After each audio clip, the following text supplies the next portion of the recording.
बताइए अभी रुक जा। अरे माई के माई ई सौतिनिया झोटा धके मुआ देलस रे दादा।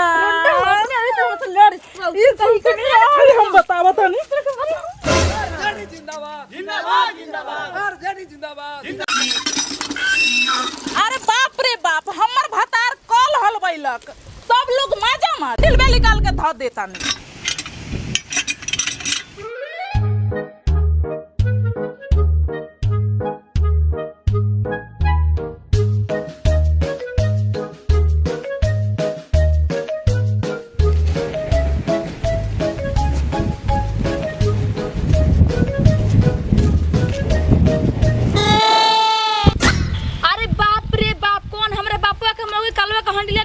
रे ए हमर नानी, ए हमर माई, ए हमर दाई, ए हमर भौजाई, हम निकाली रे।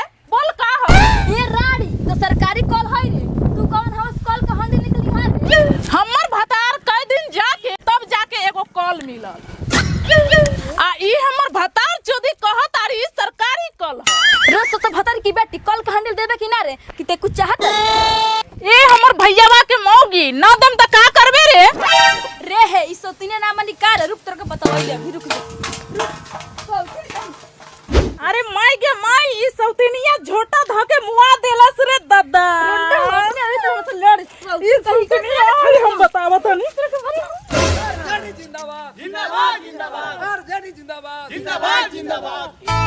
ललटेन छाप जिंदाबाद जिंदाबाद जिंदाबाद ललटेन छाप जिंदाबाद जिंदाबाद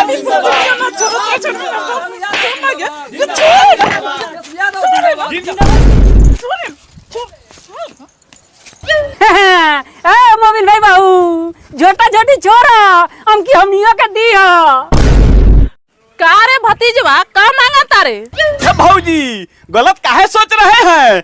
कान पे है गामछा, हाथ में है लालटेन, तो दोसर कुछ का थोड़ी ना करेंगे लेन देन। वोट मांग रहे हैं। ये हमर दोनों भौजाई अब भुलाएल ना जाई आ लालटेने पर दियाई। हां हमर त भतरा गल है बीजेपी पे देवेला हई कतहो देओ हम त आरजेडी पे दे है। हमर तो भतार कहेला लालटेने पर देम, हमहू देम आ ओहो दी। तू समझा अपना मर्द के।